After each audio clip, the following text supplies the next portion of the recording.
We'll make a restart today. So welcome everyone. I'm Mo from the PBC Foundation. We've got Professor Jones with us today. Thank you so much for taking time out to join us.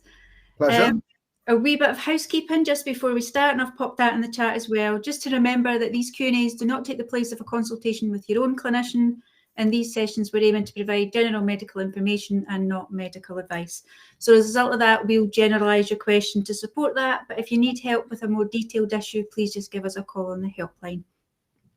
I'm going to make a start on the questions that we've had sent in. I'm also recording the session here in Click Meeting.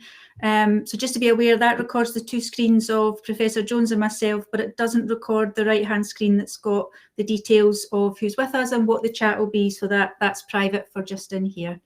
Just on that note, the number of, it's always very gratifying actually, the number of people who come into the clinic who watch this live, but also watch the recordings. Awareness of this is sky, I mean, for all of them, is sky high. And, you know, so it really, I think people really appreciate it, but the number of people, so the recordings are important because not everybody can do the sort of live, to do the live version. Yeah, so and the recordings, it was very gratifying. Yeah. Somebody told me I looked younger in real life than I do on the screen. I'm not sure if that's a compliment, but... And our Q&As go back years now on our YouTube channel as well, which is brilliant. Yeah, I think just on that note though, I mean, just in general, it may be worth the foundation putting out is that of course they are, you know, nothing. Believe me, nothing ever leaves YouTube. It's there forever, and it probably is just worth be cautious of things longer than a year or two old, because there's been so much progress in the field.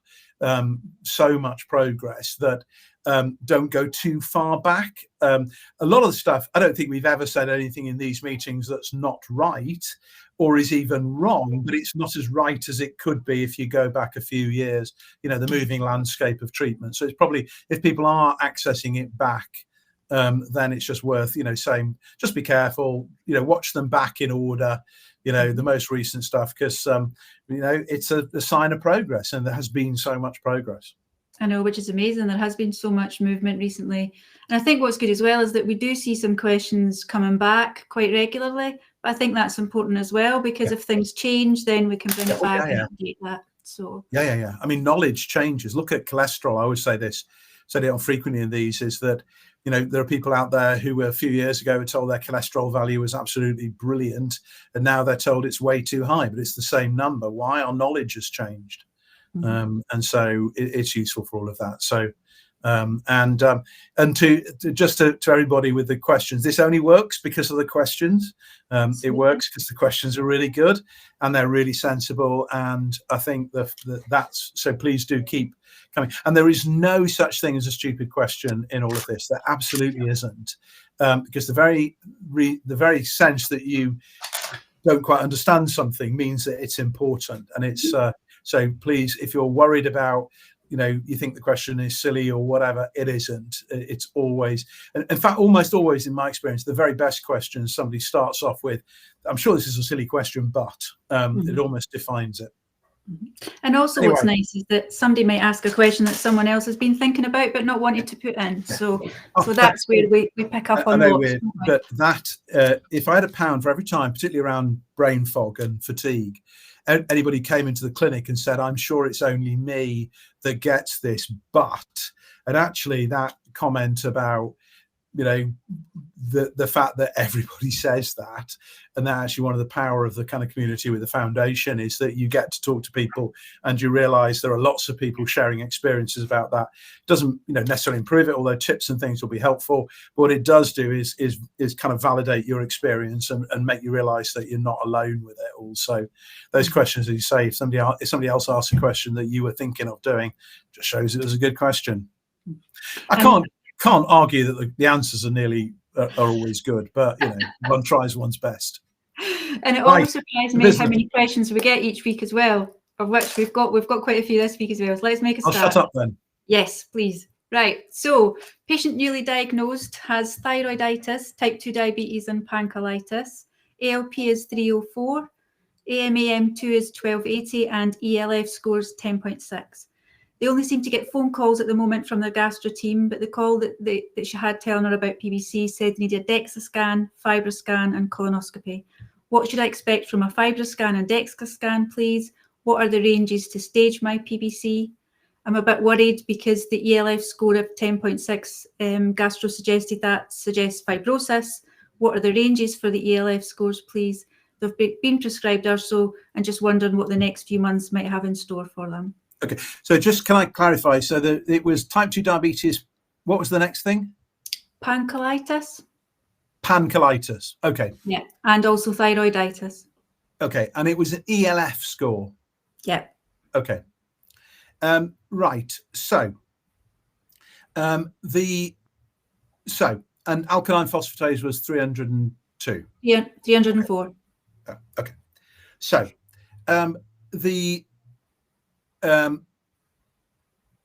so first things first. So PBC is an autoimmune condition, so it's involved the immune system playing tricks, as is thyroiditis, as are most cases of pancolitis. Okay, so those all go together. Thyroid is very common in PBC. About a third of PBC patients get thyroid disease of one form or another. It's usually underactive thyroid, small number overactive. So it's about a third. It's about 3 times commoner than it would be in the ordinary population. Colitis it's not that common in PBC. It's not that common. We would always, if we saw somebody with PBC blood tests and a colitis, we would always think of the alternative potential diagnosis, which is primary sclerosing cholangitis, which is a sort of cousin of PBC. But the AMA, I think you said, was 1 in 1280. So was that right? Yeah. Yeah, so the AMA is 1280, yeah. AMA, yeah. Okay, so that's absolutely diagnostic of PBC. So the alkaline phosphatase in the AMA equals PBC, and so it is PBC plus pancolitis. So the first thing to say is, before we get onto the PBC, whatever the treatment you need for your pancolitis and for the thyroid disease, the PBC doesn't change it. So it's very important. And thyroiditis, it will typically just be thyroxine they use. That's straightforward. But for pancolitis, there are a number of different treatments that they may want to use depending on the exact cause. And the colonoscopy is to investigate that and to understand the actual type of process, and that will dictate the treatment. And that may range from simple tablets all the way through to kind of biologicals and all of that. The really important thing is there is nothing that they may want to give you for that you couldn't take because of your PBC. And that's really important. You mustn't ever not get the right treatment for something else because you've got PBC. With the exception of a very small number of people with very advanced cirrhosis, you can have whatever you need for other things. We make that point endlessly. So that's the other things, and they're linked to it. It doesn't really change what you do. So PBC. So we look at the biochemistry and we look at the level of fibrosis, and we also look at people's age, because PBC is a bit trickier. Did that person give you their age? No. Okay, so it's a combination of alkaline phosphatase and fibrosis scores. The alkaline phosphatase of 304 is too high.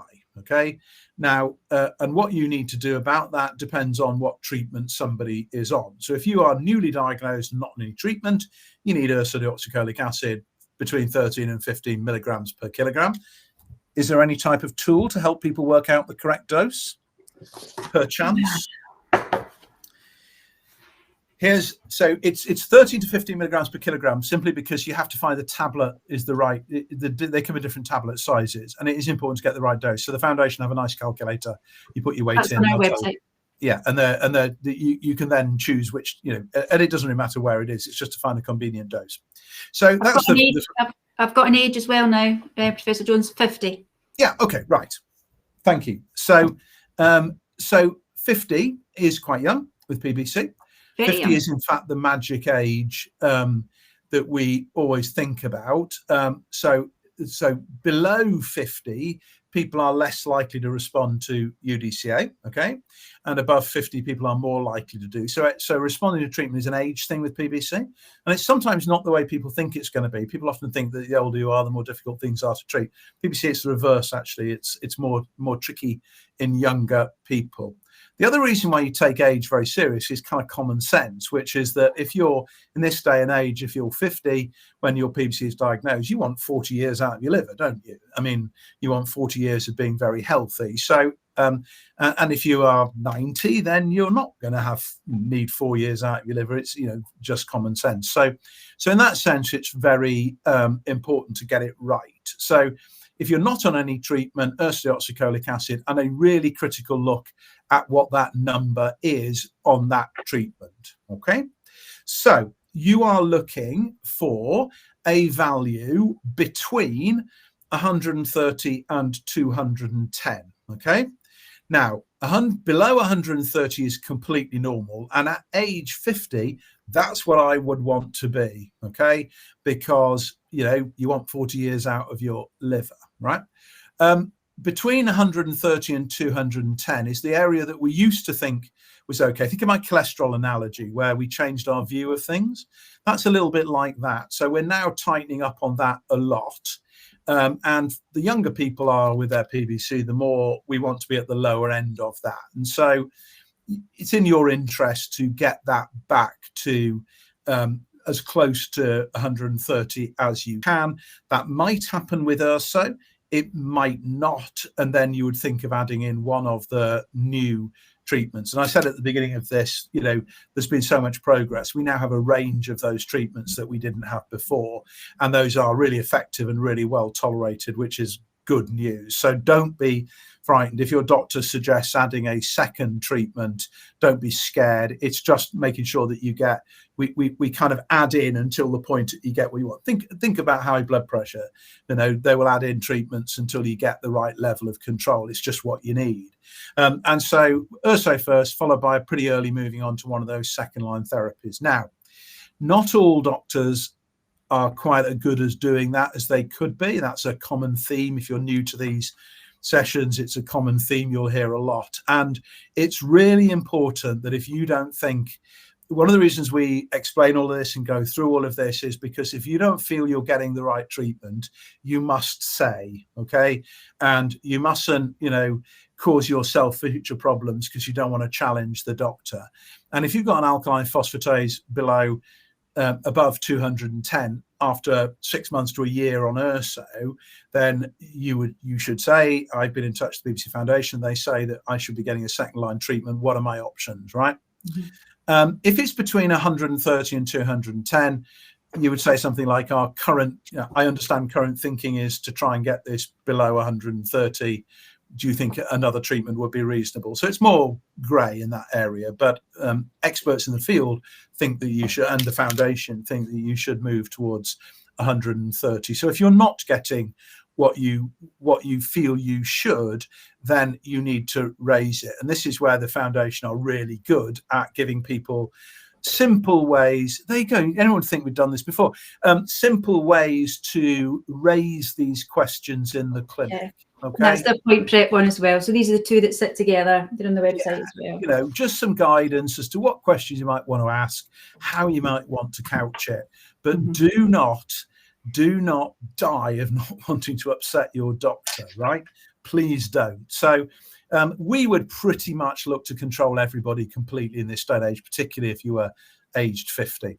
Now, the fibrosis side of it, so that's how active the disease is. And there are other ways of looking at fibrosis and how much scarring there is. Now, ELF is not a test I've ever used, and I don't carry the numbers in my head. So I will very quickly have a look on the internet just to see. We use FibroScan, and FibroScan normal is 4 to 6, something like that, and we want you less than 10, okay? And cirrhosis is about 18. So if you forgive me, so there you go. I think Mo will testify that is the first admission of phallus, a failing. Admission of Googling in our session, yes, I think it is.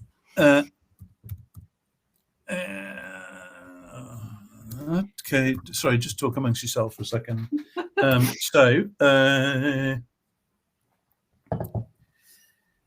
Okay, right. So the cutoffs are very similar to the ones that we use, right? So what that suggests is that you've got some scarring in the liver, okay? But that it's not cirrhosis would be that sort of grey area. So what does that mean? Okay, what does that mean? Well, it is what it is, and again, I say to everybody all the time, you've got to play the hand you're dealt. So you know the diagnosis, you know what's going on. Now is a time to control it. So what does an ELF mean? Well, first up, I would get a FibroScan done as well, because I think most, as I've just demonstrated, ELF is not something we have utter familiarity with. We do with FibroScan. It's a part and parcel of what we do all the time. And so we have much more of a feel for it. The reason we don't use ELF is it's quite expensive. So FibroScan, once you've bought the machine, it's very cheap to do it. So we can do it as many times as we want and as many people as we want. And it doesn't cost us because we've bought the machine. But the ELF, people end up not doing it as much as they should do because they've got to pay each time. That's it's a different way of the budget working. What does that mean for you? You want to have a normal ALK phos, okay? So I'll be dogmatic now and say, between 210 and 130 is desirable. With an ELF of 10.5, as a FibroScan with 10.5, you would want to have normal biochemistry, normal ALK phos and normal bilirubin, okay? And I think that's really simple. Now, type 2 diabetes has a bit of curveball in it. It's not associated with PBC at all. That is something I suspect you'll probably have a family history of that. That's often the case. It's not a PBC thing, but it may confound the FibroScan a little bit, and that might be why your clinician did an ELF rather than a FibroScan. They have strengths and weaknesses, ELF and FibroScan, but one of the problems with FibroScan is that if you have some fat in the liver, which you can do with type 2 diabetes, it can confound it a little bit. So what I would say to all of that is there is nothing to be worried about there, but there are some things there to take seriously. Okay, so this isn't just one of those things, oh, it'll be fine, we'll see it in all a couple of years. The mission if this is the first year with PBC, your mission is over this year is to get those blood tests to normal, and your ELF will then improve. I can pretty much guarantee that. And so it's really important. There's nothing to worry about. There is nothing to panic about. There is nothing to, be fed up about, but you do need to get on top of it. So it is a case of taking this seriously and do not take a no for an answer from a clinician about all of this. Now, some of the therapies that you've got are particularly good for people with type 2 diabetes, okay? So to do with quirks of how these drugs work. So the two newer drugs, the newest drugs are called elafibranor and seladelpar. You'll hear those names again and again and again. Those also are really good for diabetes. They're actually invented as, did you know that? They were actually diabetes drugs. So what you may well find is that they are the perfect treatment. So urso first, followed by one of those. There are other options.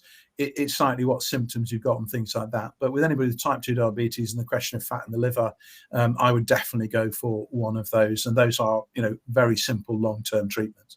What happens after that? Well, repeat FibroScans or ELF, it doesn't really matter, but you need to keep a little check on that. If that doesn't come down, you don't do anything differently. You're just going to pay ever more attention to detail. The day-to-day decisions about what treatment you take are based on the blood tests. The kind of range finding comes from the FibroScan or the ELF, if you know what I mean. So it's the direct, do I need to up or down or change that, comes from the blood tests, okay? But the need to take that to a certain level comes from the FibroScan or the ELF. And then the last thing to say is that one of the areas that is going to really change the next few years is when do you change treatments? When did you add a third treatment? We've never been in a position where we've got multiple options, okay? Throughout my working, career in PBC, we've only really had a single option at each point in the disease course, and now we have multiple options.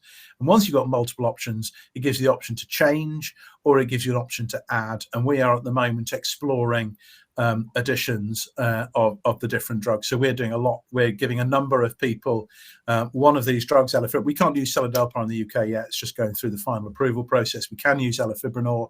We're developing a feed for it. And nobody listened to this, but Mo, we're using a lot of elafibranor plus a beta-cholic acid but nobody's listening. We're not allowed to do that, and nobody's listening, so obviously that's not happening. And I can tell you, it is brilliant at controlling the disease. Okay, so we are not there yet. We're still exploring all these things. So please don't worry, don't panic, don't be scared, don't any of those things. Foundation are there to support people, but do take it seriously and do get that number below 130, and then just like magic, the ELF will come down. Great, thank you.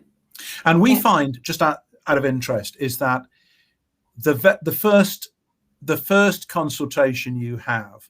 So most people that come to my clinic, the doctor is the family doctor, GP has diagnosed it. Okay, so that's partly to do with our part of the country. They're probably all bored of hearing me talk about it, so they're very good at diagnosing it. So people will come along, and the letter will say they've got raised AMA, they've got a raised ALT phos, I think they've got PBC. Can I have your advice on managing? They won't start so it's outside their comfort zone. That's fine. They will continue to prescribe it. And that first time we see people is the fundamentally important visit. And these are the things that we would go through and the things that we would discuss. And so getting that right the first time, to demythologize it and set the plan. And then we do for brand new people, we do a kind of a 3-month phone call. We have a specialist nurse who's a PBC expert. She's very good with people. She'll give people a ring at 3 months, just check they're okay on the treatment, just see how it's going, any worries, concerns. Then I would see them at 6 months after they started. And then we're into, where does this look like it's going in terms of the treatment? So it's a very systematic way of doing it. DEXA scan is about bone mineral density. It's about whether you've got osteoporosis or not. PBC patients have a bit of a double whammy in terms of osteoporosis. 90% are women who are more likely to get osteoporosis, and obviously PBC often affects slightly older people who are at risk of that. But PBC itself contributes to osteoporosis. I have to say, it's much less of a problem than it used to be, and I think that's URSO, actually. I think that prevents it. An awful lot of people take vitamin D and calcium. It's pretty much normal now. So we DEXA scan everybody. Why? Because you don't want a broken hip. We never see broken hips anymore. We used to see them. We don't see them anymore. And I think that what we do works. So that's just a routine part of the screening, just to make sure that you don't get an obvious complication from it. If you've ever had steroids for the pancolitis, then obviously osteoporosis, it can be made worse by that. But I can't remember the last time I saw anybody had a fracture in PBC. Actually, I can remember. It was somebody who got a fractured pelvis, but they tripped over the cat at the top of the stairs and went all the way down the stairs. So I don't think we can blame the PBC. And just to reassure everybody, she still does love the cat. It was probably intentional, though. Cats are like that. You can't say that. Don't get me on the topic of cats. I'm the ultimate cat person. So it's not, none of these screening things are going to stop you if you're hit by a bus, right? But it's the silly fractures we don't see. Yeah. It's often mentioned that symptoms and at times labs are not indicative of disease progression, that the disease can be advancing with normal labs. My question is the disease progressing even if your labs are normal or close to normal? How then do you know how advanced the disease is? Yeah, okay. So you've got basically 3 things you can check on in PBC. You've got the symptoms, you've got the labs, and you've got the assessment of fibrosis in one way or another. Let's call it FibroScan for the sake of argument. Now, symptoms don't associate with anything else, okay? How bad your itch is how bad your itch is. How bad your fatigue is how bad your fatigue is. You can have some itch, some no itch, some fatigue, no fatigue, both, neither. Okay. So the presence of symptoms doesn't mean the disease is worse. The absence of symptoms doesn't mean the disease is better. Clearly, you're better if you don't have symptoms than if you do. And one of the biggest fallacies that people fall into as doctors is they assume that because the tests are normal, any symptoms people have got can't be their PBC. That is not the case at all. As I frequently say, we run a specialist symptoms clinic. So we split our clinic into high risk disease, routine screening, and then symptoms. So I run the symptoms arm of it. I'll go a whole clinic and not see anybody with abnormal liver blood tests, fully controlled on URSO and or elafibrin or obeticholic acid, but they still have the symptoms. So that's not a surprise, and you need to treat the symptoms however you need to treat them. the biochemistry, the lab tests show you how active the disease is right now. Okay, so how much injury is happening right now, because the things that you measure in the lab tests are released by injured liver cells. Okay, so if liver cells are being injured, those blood tests go up, right? FibroScan measures scarring in the liver, which is a consequence of injury in the past. So think of the blood tests as looking forwards.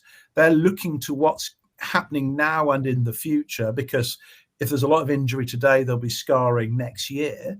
And then the FibroScan looks backwards as to what's happened in the past. So we're very good at controlling the lab tests. And so we see lots of people who've got normal blood tests, but they've still got a raised FibroScan. Why? Because that injury happened before they were diagnosed and before they were treated. And if you treat those people and get the blood test normal, go back to the last person, you know, it's particularly important to get those tests normal. Why? Because if you do that, the liver has the ability to reverse the scarring. Okay, so that's really important. The scarring will get better if you control the disease completely. So that's why if you've got a FibroScan which is elevated, it's even more important to control the blood tests, because it will get gently better. Okay. So if you've got somebody with normal bloods and a high FibroScan, that's injury in the past. The injury is now controlled. You just need to keep it controlled, and naturally it will improve. If you've got normal FibroScan and very high labs, that's a very acute disease. It's probably not been there that long. That will control completely to normal pretty easily, and there won't be any scarring because it hasn't already started. What about good tests as opposed to normal tests? This is a thing that we keep coming back to. This 130 to 210 grey area. We talk about that all the time now. Well, I think we now think that it can grumble away. Okay, if you've got that sort of almost normal but not quite thing, it can grumble away. And I do think that over the years, we've seen people who've grumbled away slowly, and their fibrosis, their scarring has got worse, despite them being treatment responders. And in a sense, it's a result of treating some degree of abnormal as okay. Well, the normal levels are normal for a reason. So I think it's all the more reason to want normal. And I think most people now accept that. So if you have normal blood tests, okay, and you don't have scarring, then you will not develop scarring, in my experience, full stop. Okay. And in that situation, we can be very reassuring. If you've got some degree of scarring and normal blood tests, I would hope that would then improve, but it will take a long time. But not deteriorating is good enough, because if it's not cirrhosis, you know, scarring is not an issue unless it's cirrhosis. And if you've caught it before it's cirrhosis, you know, then it shouldn't progress. But I do think the more elevated the FibroScan is, the more important it is that those blood tests are completely normal. At the end of all of that, then you also need to talk about symptoms. So what I do in the clinic is we talk about activity, we talk about the blood tests and the URSO, the elafibranor, the bezafibrate, the beta-carotene. Are you on the right treatment is question number one. We then think about FibroScan and how severe this is, and that kind of sets the scene. And then we think about itch, and then we think about fatigue, and then we think about the other symptoms, and then we think about bone mineral density, right? And it's structured. And this is one of the points we make to doctors who say, oh, I'd love to be able to talk about symptoms, but I haven't got time. I have no more time in the clinic than anybody else does. But we use every second of the time that we've got there to get useful information, you know, from people and to give that to people. So we've fine-tuned it. And things like when Kath does all of our FibroScans, very important with FibroScan, it's done by people who do it all the time. Mm-hmm. You know, there's a saying, what you find at FibroScan depends on what's at both ends of the probe. So it's both what's in you, but also who's doing it. So I wouldn't do FibroScan. I can do it, but I don't do it often enough to be proficient at it. You don't want a pilot who's only flown a plane for an hour, do you know? But Kath uses that time to talk to people. So a lot of the supportive advice and guidance and finding out how things are, she does it chattering over a FibroScan. Silence is something people don't like. And so silently doing a FibroScan feels a bit awkward, but she chats about things and asks people how, you know, how's the exercise going? How, you know, And it's really clever and it's really good and it's really human and natural. So it means, but if a FibroScan takes 15 minutes and I've got 15 minutes with somebody, then that's half an hour of time when you're talking about the PBC. So I advise clinicians use every nanosecond of the time you have to have some leaflets in the waiting area in the clinic. If you want to measure, do symptom severity measures, get people to do it. I go and meet them in the waiting area to see how they're walking. Every single second they're in the room in the clinic facility is used. And that's the antidote to the I haven't got time to do it thing. Okay, thank you. We've got a question about OCA actually. So this patient is UK, diagnosed with PBC nearly 3 years ago, responded well initially to Urzo, but needed OCA added after 4 months as the numbers were rising. Numbers now in normal range, no itching ever, and their main symptoms fatigue. The question is, if OCA is pulled off the UK market following the withdrawal in the US and the EU, what would you suggest replacing it with to keep numbers normal and evade the chance of itching? Yeah, okay. And did you say that fatigue hadn't improved? Yeah, they're still managing fatigue, but no itching. Yeah, okay. Right, so obeticholic acid was the first of these second treatments. So we talk about using Urso and then seeing how people responded to it. So what do you do if people don't respond, if you've still got abnormal blood tests? Well, obeticholic acid was the first of those drugs, and we were involved in the development of it over many years. It's been used routinely in the NHS for 10 years, okay? Now, without going into lots of details, it is a very controversial issue about, in simple terms, does it work and is it safe? Now, we've just heard from somebody whose tests have all completely normalized on this treatment. So to argue whether it works or not would seem like an odd question, because their experience is it works, and our experience is that it always does that in people. It can sometimes cause itch, so the not getting itch is very important. Yeah. So it's a slightly daft question. The problem is, we know that worse blood tests are associated with the risk of going on to have real problems with the disease. And we know that the drug improves those tests, but nobody's yet been able to prove that using the drug, the improvement you see within the blood tests is associated with an improvement in survival, except we have shown that by looking at very large groups of people over a long period of time. But there hasn't been a trial that has proved that, because it's impossible to do that trial, because would you want to go into a trial for 6 years when you're at high risk and taking a dummy tablet? I wouldn't. In fact, I wouldn't put any people in the trial because I think it's unethical. And that's the problem. So the question whether OCA works is, can you not see what's in front of your eyes, man, type of comment, because it clearly works, as in your experience. And then the other question is it safe? Well, we've used it for 10 years and it is a completely safe drug, as provided you recognize that it's a serious drug being used in a serious situation with people who need serious treatment. And so you need to be careful with it and use it in the right people. And there are certain situations where, you'd want to avoid it, but those are well understood. And part of the problem in America was American doctors. I do apologize if there's anybody from America on the call, but some of the things that were done in America were just daft, right? In terms of people who should have had a transplant being given a drug. Well, they got worse. Those people get worse anyway. That's why they need a transplant. So there was some daft practice. Do I think it's an unsafe drug? Absolutely not. We've used it widely and we still use it widely. Do I think it works? Can I not see with my own eyes, man? And I think it, people are genuinely baffled who've normalized all their tests that are I've said how we use these tests to monitor the disease. Those go all to normal, but how can that not be benefit? I mean, it's mad, right? Anyway, so I'll not talk any more about that. The important thing is that the only sane country in the world appears to be the UK. And obeticholic acid is still fully licensed in the UK, and there's no change to its practice at all. And there is a discussion going on with the MHRA, which are the people who regulate the UK, who I have to say are A, listening to the patients, and B, being quite sensible about all of this and listening to the experts. So the patients and the experts kind of come together with this and present a very strong voice. So OCA is still absolutely available in the UK. We are prescribing it to people and seeing all exactly the same good and things that we've always seen, and no bad things.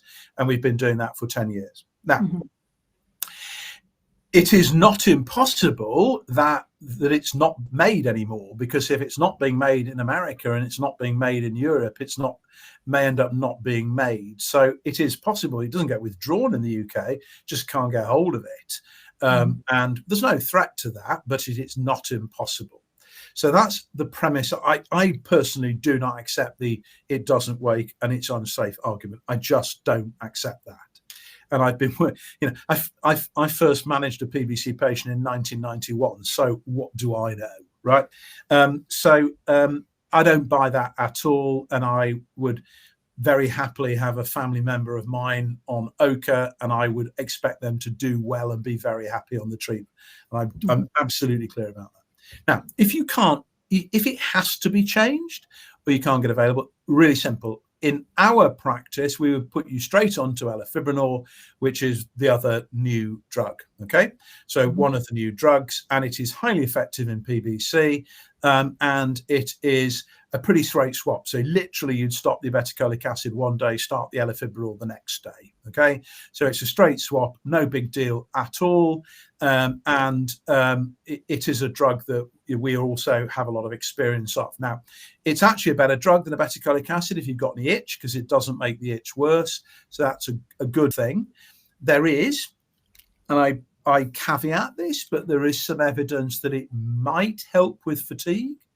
We are working with the company to see what that means and what that might do. So if I had fatigue and I was looking for a second-line treatment, as we sit here today, then elafibranor looks like a good choice, because there's at least some suggestion around it. I'm not promising, and I can't say it will pan out to be true, but it certainly doesn't make fatigue worse, and it might make it a little bit better. So a straight swap like that. Now, there is a slight complication, and we are working on this, which is that technically you have to have an alkaline phosphatase above 210 to be eligible to get these drugs. Okay. Now, the story you've just told, you've got an alkaline phosphatase below 130 because it's responded to it. So technically, on that day, you're not eligible. You are eligible to continue with obeticholic acid, but you're not eligible to start elafibranor because you're not abnormal. Now, this is a swap to another therapy because the first therapy is said not to work, and you can't take the other therapy because the first therapy that doesn't work works. And at that point, my head explodes with the madness of all of this. So we are working with the NHS to amend that, to say once you reach the criteria for a second line treatment, i.e. the moment you were eligible for obeticholic acid, you retain that at that point, so that any change in treatment because of tolerability or something like that, you do not have to prove you need it. I have high blood pressure. If I change my high blood pressure tablet, I would not expect to stop my tablets, develop hypertension, have a stroke to prove that I had high blood pressure before I got another tablet. That would be crazy. And so instead, you assume that, once you have hypertension, so it's a state, if you like. If you don't control it, it will continue to be there. So I think it's a straight swap, like for like. This is what we tell people. This is the message we put out. Any of our patients who comes along and has concerns about obeticholic acid, we explain our view on it. But if they want to swap to elafibranor, we're swapping them without any problems. We have spoken to all of the companies. The companies are all very responsible. They genuinely care about PBC patients. And Mo will attest to that, who's done a lot with them. So we've spoken with the company that makes elafibranor, alerted to them all of this to make sure that if we do have to move lots of people across, there is plenty of drugs. So they are busy increasing manufacturing and, being responsible about it all. So should we need to, we will be able to. It's a simple and straight swap. There may be some advantages. We would never swap somebody who's entirely well and who's entirely well controlled because of a spurious concern. We would swap it if they had a problem with the tablet, it wasn't doing what they wanted, or they wanted to swap. But in the absence of it, so if you're well, no side effects, happy with the obeticholic acid, normal liver function test, I wouldn't change, because any change, introduces uncertainty. But I'm probably going to be the first person in one of these Q&A sessions to quote Boris Johnson. Has anybody else ever quoted Boris? I don't think so. I don't think so, no. Yeah. So the concern about obeticholic acid is an inverted pyramid of piffle, which is one of Boris's famous sayings. And I think your very well described story of taking this, normalizing, doing very well on it, simply makes the point that it's mad.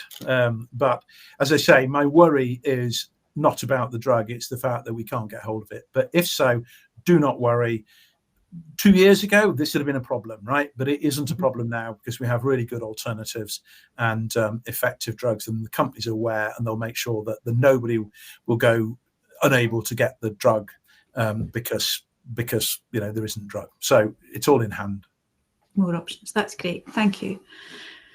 Next question. Do we know if the anti-mitochondrial antibody, is it TETRA, is the right word to pronounce it, always remains at a diagnostic level? And if so, is it related to fatigue and brain fog? And can it affect your morbidity? Okay, right. So AMA, the classic antibody of PBC, very, very, very useful diagnostic test. Some of these antibodies, anybody who's had rheumatoid arthritis diagnosed will realise that some of the antibodies around that are not that useful. They're present in a lot of people who haven't got arthritis, and they're not present in a lot of people who have got arthritis and all of that. But AMA is really useful, and it's 95% of people with that antibody have PBC, and 95% of PBC patients have it. Okay, so it's really useful. Not 100% either way, so just be aware of that. We do see people who don't have AMA who have PBC on a liver biopsy, but you will need a liver biopsy to diagnose it because otherwise you can't. So it is incredibly useful. Once you have diagnosed PBC, in terms of the disease itself, it's not that useful. So a higher AMA doesn't make the disease worse, a lower AMA doesn't make the disease better. So we tend not to repeat it because it's done its job, if you like. Sometimes it disappears in people, which I think is one of the questions that people are alluding to. Sometimes it disappears in people.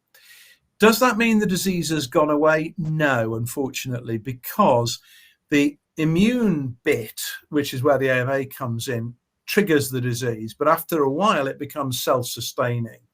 And so you will still need to control it. Theoretically, if the AMA goes away and the immune system has forgotten and you have completely controlled the injury with some of the drugs we've talked about, then that starts to head towards the disease having gone away. But we would still always treat people. It's a kind of ratchet. Once you have PBC, you always have PBC, and it might be inactive PBC, but you still have PBC. And so we would continue with treatment. Now, the laugh was because, is the AMA associated with the fatigue? Now, AMA, what are mitochondria? Anti-mitochondrial antibody is an antibody that recognizes mitochondria. And mitochondria are the bits in the cell that generate energy. All mitochondrial people are obliged to say they're the batteries of the cell. So it generates energy. Now, energy generation and fatigue. Interesting. There's something interesting there, isn't there? The other thing that's very interesting is that the antibody, if you, and I know because we developed this, is that if you purify pyruvate dehydrogenase, which is what it recognizes, it's an enzyme in the cell, AMA blocks its function. It just completely inhibits it from functioning. So it turns the batteries off, okay? So that's interesting again, although, of course, antibody doesn't normally get into cells. So were it to get into the cell, it would actually potentially switch off the energy generation. We did some work around putting people in MR scanners and getting them to exercise. And then we showed that people had energy generation problems in their muscles. When you feel, where people say, I feel like my batteries have run down, when you actually look at the amount of energy generated in the cell, their batteries actually have run down. It is an accurate description of what's happening in their muscles. All of which suggests that there is an energy generation problem, which is in a disease where there happens to be an immune response to an energy generating part of the cell, where the manifestation of the disease, which is the antibody, blocks energy generation. And that's an awful lot of the words energy generation linked together in the same sentence. And then the final thing is that we did some research a few years ago, and we looked at people who had AMA but not PBC. Remember I said that there are some people out there who don't have PBC but do have AMA, 5%. And we looked at those people and we found that they were typically people who had fatigue. Okay, so they had some fatigue. They didn't have PBC, they had AMA. And when we presented this at meetings, people said, haha, they've only got fatigue because you've told them about it and you've asked them about it, the usual nonsense. But of course, they were referred to us because they were investigated for fatigue, and it was the investigation of the fatigue that found the AMA. So they were fatigued before the AMA was found. So in short, I think AMA might actually cause fatigue. I don't know how, or I don't know why. I know why, but I don't know how it gets into the right place to do it. But I think it might do. And I think we've got evidence for that. We did a trial, and there might even be some people on the call who took part in this, and of a drug called rituximab a number of years ago, which depletes antibody production. We could get rid of AMA in people. And in that trial, we showed two things. There's a caveat at the end of it. We showed two things. One is we showed a real improvement in fatigue, actually, and people's energy production was improved. So we measured that energy production with MR in all of it, okay? And also, everybody who had abnormal liver blood tests, not everybody had abnormal liver blood tests for the reasons I said before, everybody normalized in it, everybody who had rituximab. Now, why do we not give rituximab to everybody? Well, twofold. One is the trial was not positive. Why? Because there was an improvement in the placebo group. So this is the problem. The whole being part of this trial helped people feel better. There was a bigger improvement with rituximab, but it wasn't significant, and so therefore the trial failed. It was kind of it failed and succeeded at the same time, but there was improvement and the disease improved. So the short answer is I think AMA actually might drive some of the fatigue. I think it's a combination of the liver injury and the AMA. And it's certainly now AMA is part of the assessment of chronic fatigue in the UK for those reasons. But as yet, we don't have a way of getting rid of the AMA in a way that's kind of doable and proven to improve fatigue. But I suspect there might be something in it. It all just feels a bit of a coincidence otherwise. But great question. Great question. Yep. And it's a pet theory. So I laughed, not because it was a bad question, it's because it's a spot on pet theory of mine. I think that's what's really good about the Q&As is that the questions that come in, it shows how well educated our patients are as well. It's a pet theory of mine. I'm convinced. And there's a guy called Professor Doug Turnbull who was the father of mitochondrial disease studies. So the mitochondrial transplant, things that people might have heard about, the babies that are being born now, that was what he did. And he was a lovely guy in Newcastle, and he was the father of all of that. And he is also convinced that PBC is a mitochondrial disease. So he is convinced that what we're describing and what they saw is the same thing. He can't explain how it. So that in mitochondrial disease, they studied it was a genetic disease, okay, which isn't there in PBC patients. But every aspect of what it looked like, autonomic dysfunction and fatigue and all of them, batteries running down and brain, all of those were very similar.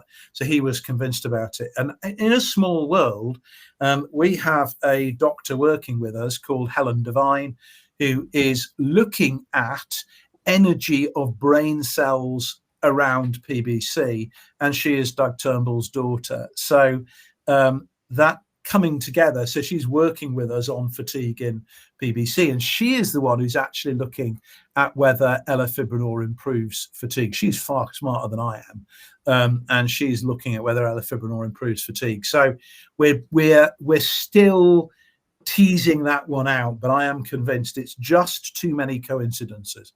We have a saying on our unit, we're very intellectual in my unit. So one of our unit sayings is, if it walks like a duck, has feathers and quacks, it's probably a duck. And if it's, a disease that targets the energy producing thing in the cell, and the energy producing thing in the cell is blocked by the thing the disease causes, and the disease has those symptoms, that's probably quacking, as we would say. Quacking. Okay. You've actually just touched on this, but we've got a question that says, could Professor Jones please talk about autonomic dysfunction associated to PBC?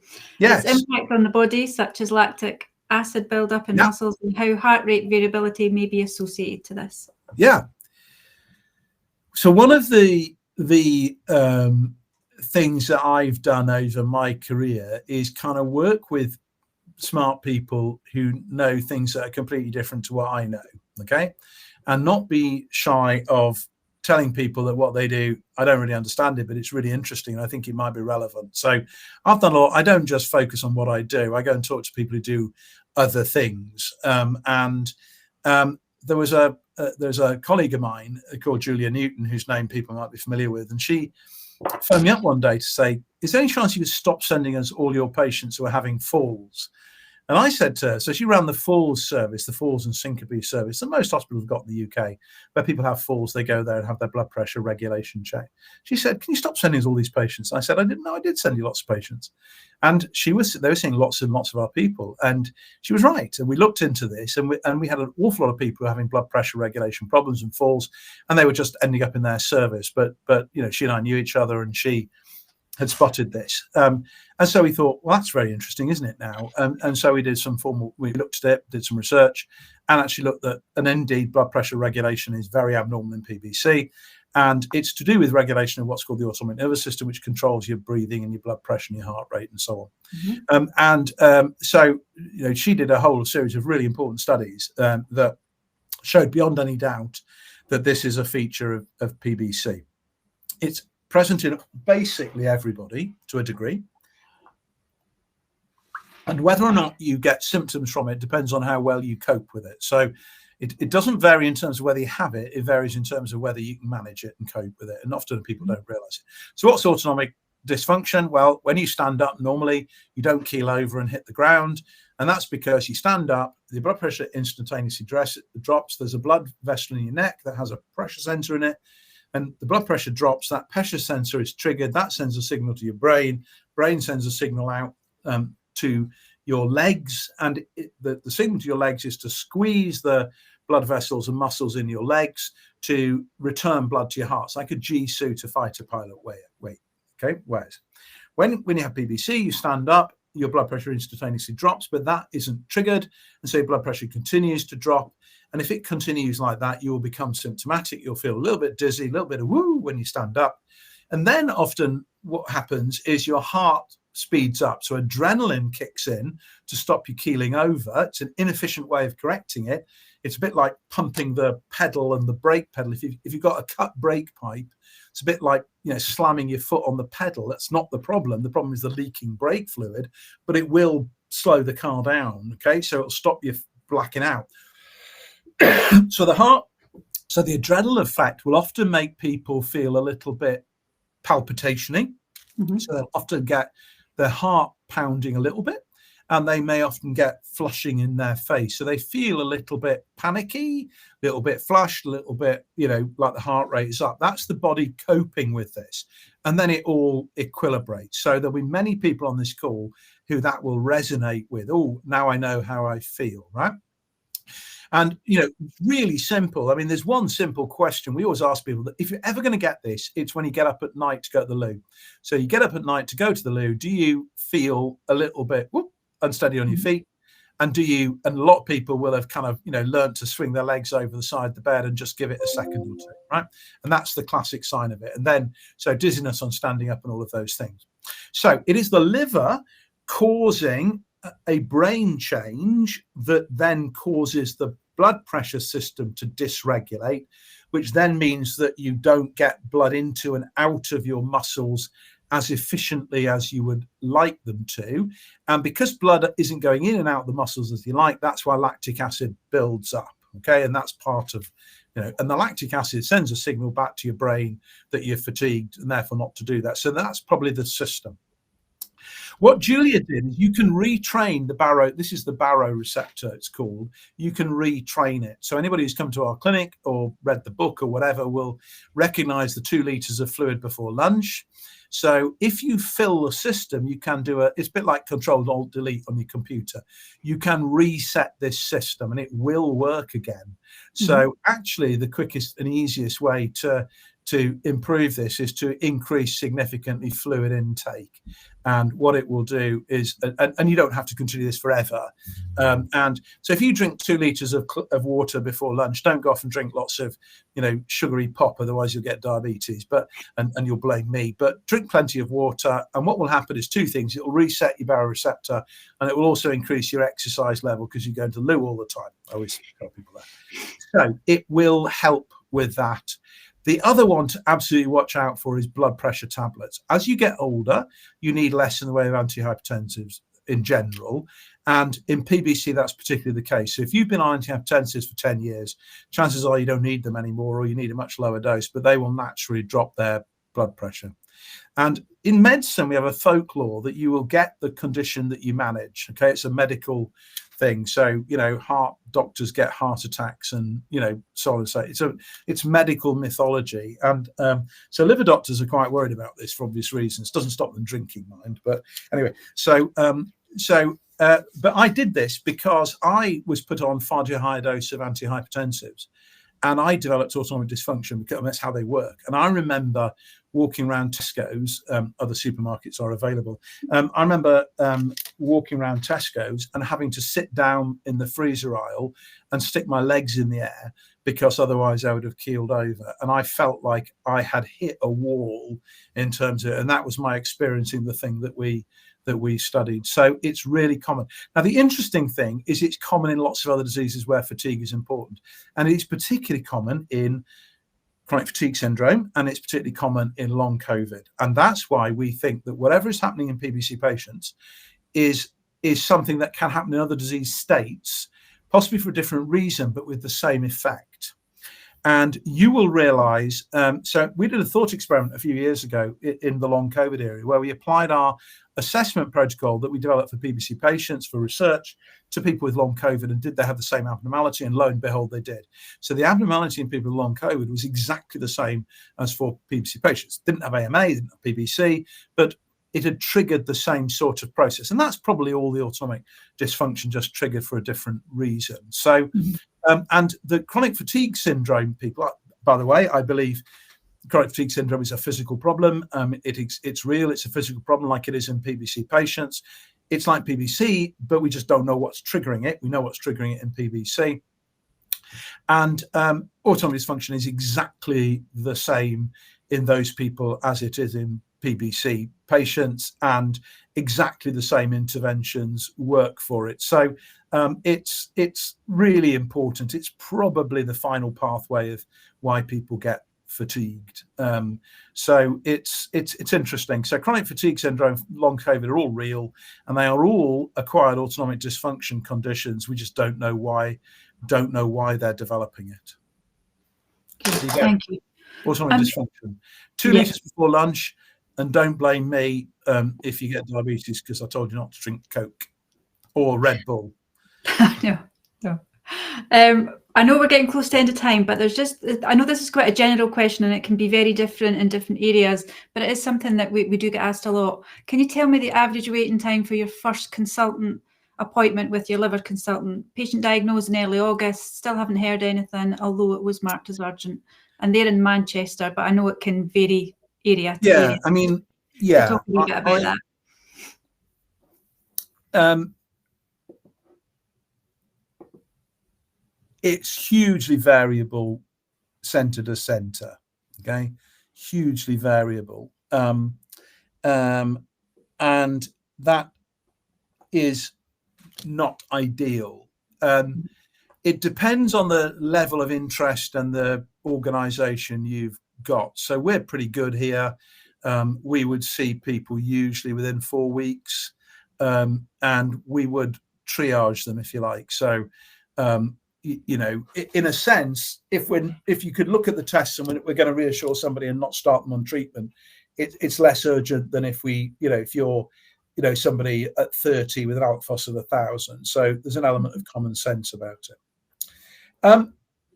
One of the things that we actually thought about with PBC, and this might be, I mean, the health service is going backwards at the moment, not forwards. And no matter how many politicians tell us how good it is, it isn't, and it's a problem. And it isn't helped by building these delays into things.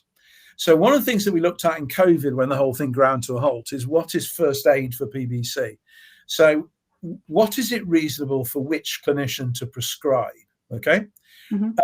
Now, elafibranor or obeticholic acid and the balance. No GP can or should be asked that question. It is so outside their comfort zone, and that's what we're there for. But urso is an incredibly safe and incredibly effective treatment. And as I've said all along, we are going to watch you for 6 months to a year. It doesn't matter what your PBC is or how bad it is or whatever, we're still going to start you on urso. So one of the things, if this is a common issue and a question, and clinicians will have different views based on their region, then this is one for the foundation, is whether we should revisit that and give guidance to say, if you have a raised AMA and an elevated alkaline phosphatase, the standard treatment is ursodeoxycholic acid. It has no meaningful side effects. It is incredibly well tolerated and safe. And we recommend that everybody be started on this at the point at which they are MA positive with abnormal biochemistry. There is no reason not to. And we call that first aid for PBC. The other one is Questran. So Questran is the simplest of the itch treatments. It's not the best treatment in the world, but it's completely safe and easy to do. So it's much less of an issue, diagnosed in August, waiting for a consultant's appointment.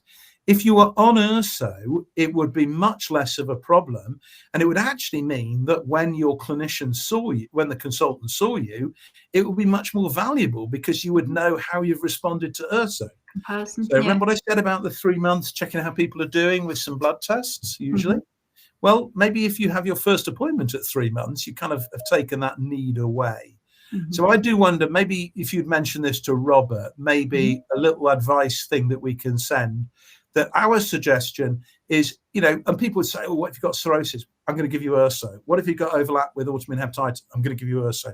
What if it's AMA negative PBC? I'm going to give you urso. Can you see this? We're going to give you urso, right? And so there is no issue at all with any variant of the PBC. It's always urso, and it would mitigate the impacts of any delays. So I do wonder if we should look at that and think about why.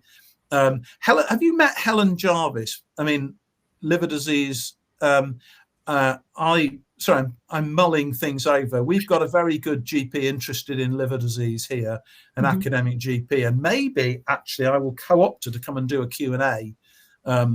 She'll probably want to do it with me, and she's one of the good guy GPs, by the way. So if we do that, don't mean to her, is to talk about liver disease in primary care and have that debate. And I think maybe we should speak to her and say, we are seeing these delays. We are going to build a delay in later anyway. So is there any way that we can actually begin treatment so that we can then use the delay to actually go on to the next stage?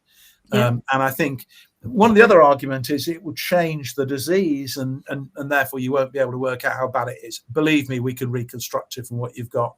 I'm actually not that bothered how the disease is at the beginning. I'm really bothered how the disease is after primary therapy, because that's what dictates what happens next. Will you mention that to Robert, and we should revisit another simple guide. First diagnosis of PBC, what is it reasonable to do in primary care, and what is it not reasonable to do? And I think just urso and Questran, first aid for PBC, we did that a little bit in COVID. It seems to have faded away, but there is nothing to be gained. And in truth, you will gain, if you are brand new to all this, and well done for finding us, well done. It's the power of the internet, isn't it? And communication about things. You will find out more about your disease here than you will from your doctor. Okay, I mean, we talked at the beginning about individual questions and things like that, but realistically, the wealth of knowledge in the foundation and with the Q&A sessions and with myself and my colleagues, we are people who live and breathe this, and so that's where you'll get most of your information. So you will get some relevant to you from the consultant, but it is the prescription. So in the world moving forward, I mean, people are now thinking about who delivers care in what setting, and are thinking about the traditional, getting referred to outpatients and waiting 6 months for it. How useful is that? And, dropping clinics and things like that. So I think there's some interesting thoughts about that, and we will take that away and have a little think about it. And I would be very comfortable to any of our GPs prescribing urso as primary therapy in PBC, and it would never be the wrong thing to do. Oh, and by the way, what if the diagnosis is wrong? Every single liver disease I've ever come across is helped to some degree by urso because it is an anti-inflammatory. Okay, so all liver diseases are helped a little bit, and PBC is helped a lot. So even if you've got the diagnosis wrong, you aren't making the other disease worse. You are in fact holding it a little bit. So I don't think there's any reason not to. We will pick that up. I have taken a note of that, and we will definitely pick that up. That's us coming to close of time. Thank you so much for spending time with us today, Professor Jones. That's been fab. If we didn't get to your question, it's still on the list, and we're back again next week with Dr. Yeoman. We're back at 2 p.m. next week with Dr. Yeoman. The list never changes. The list never runs out. Okay. No, it never does, and that's what's amazing. Out. Yeah. Right? That's what's amazing, is that it never runs out. The other thing I always say to people, if you are new to this, do tune in to as many different colleagues doing it as you can, because we all have our own anecdotes and our own experience and our own feel for it, and just different views on it are very useful. Okay, and I think so. You know, we know everyone's here for a reason, okay, because they are interested and think it's important, but we all have a different perspective. And Andy is a very nice guy, very good PBC doctor, but he does some things more differently to me. And I think it's worth just hearing that, and likewise all my colleagues. So do pick up as many of these as you can. He is also Welsh like me, and so we make common cause, particularly compared to some of our other Celtic cousins who are somewhat overrepresented in the PBC Foundation. When I put the email out to all of our doctors to look for days for our next planning session, I'm always very overwhelmed with the response that I get. It's amazing. I usually fill the spots up within from us a week. You know, log back to me. I say this to everybody, and this is absolutely genuine. I'm sure that everyone can detect this. We all really enjoy doing this. It's the highlight of my week when I'm doing it, because it is the purest talking to people I probably ever do, you know, in the clinics and things like that. So we all really enjoy doing it. I think we enjoy the repartee with the foundation people. It's just very enjoyable. And it has just been so useful, I think, for people. So it is not a burden, it is a pleasure. But do listen to different people with different perspectives, different countries, different ways of doing it. We are all learning all the time, but we do love doing it. And we all have our little idiosyncrasies, but that's part of it, isn't it? Yeah, no, I love doing the Q&As.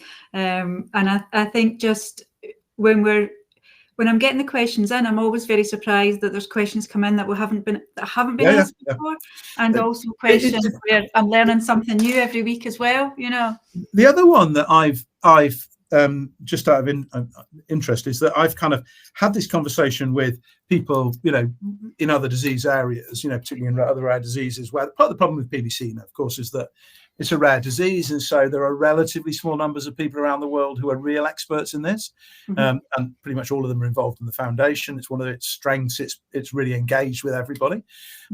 So this is, you know, people feeling that there's nobody around they can ask or talk about these things. Very common in rarer diseases, and so trying to think this through. And I tell a lot of people about what we do, about the foundation in general, but what we do with this in particular, and they're astonished. Say, how do you get people to do that? Well, we love doing it. And aren't people worried about litigation and things?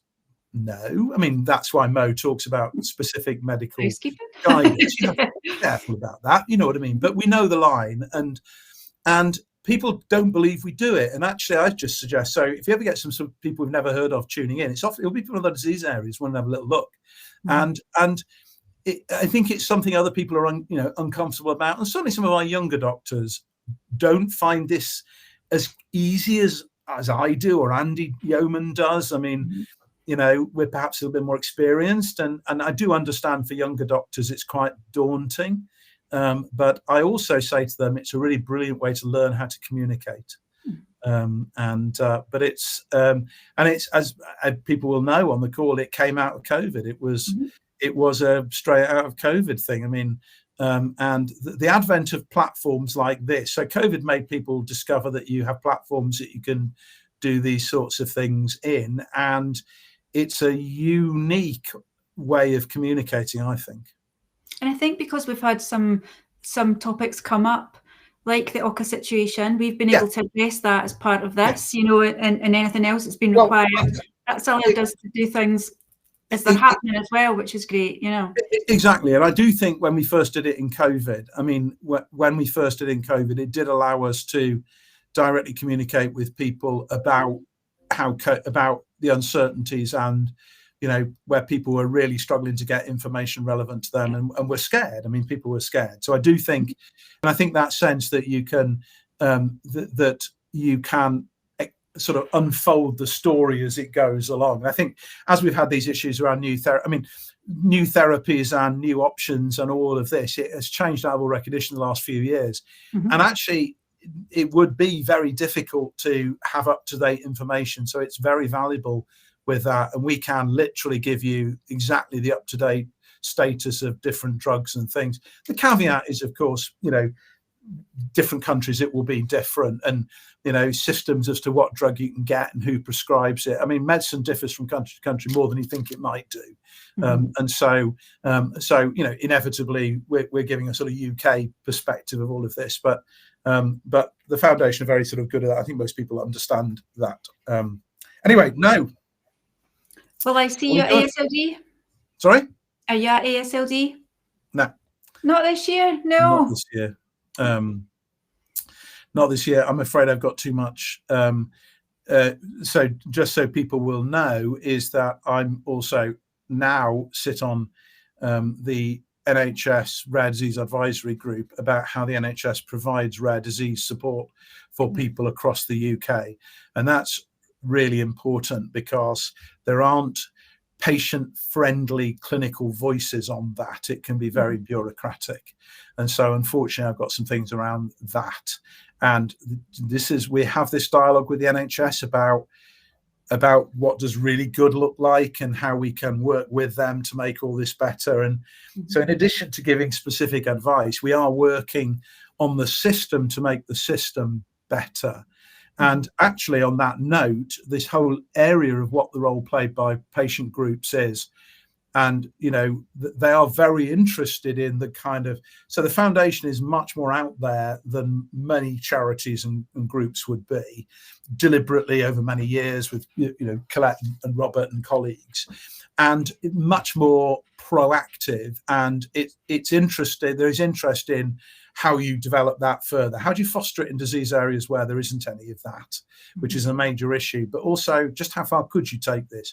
I always say PBC Foundation has the most complete geographical coverage of any organisation in this field, full stop. Much so, there's a random patchwork of, you know, GPs and consultants, but there are, you know, coordinators and, you know, colleagues all over the country. And, you know, therefore, how do you utilize that and build on it to actually practically deliver support and care? You know, so I think that's why. So sadly, not ironically, there's going to be more about PBC than ever before. There are, I think, 170 posters and presentations about PBC. That's amazing. That's amazing. And we've seen that increase over the years, haven't we? At the US meeting and at the Europe meeting as well. So I shall have to bask in it. Well, if there's any glory to be had for me, I shall have to, you know, I bumped into one of the people from Gilead who I know pretty well, who's really interested in patient impacts of PBC.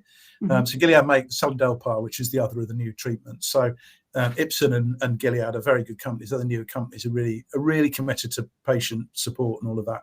And I bumped into him, and he said he's never been one of these things. He said to me, he's American. He said, "It's Davy Jones, the rock star of PBC." This is a thing we've had before. And he hadn't watched that, me being the rock star of PBC.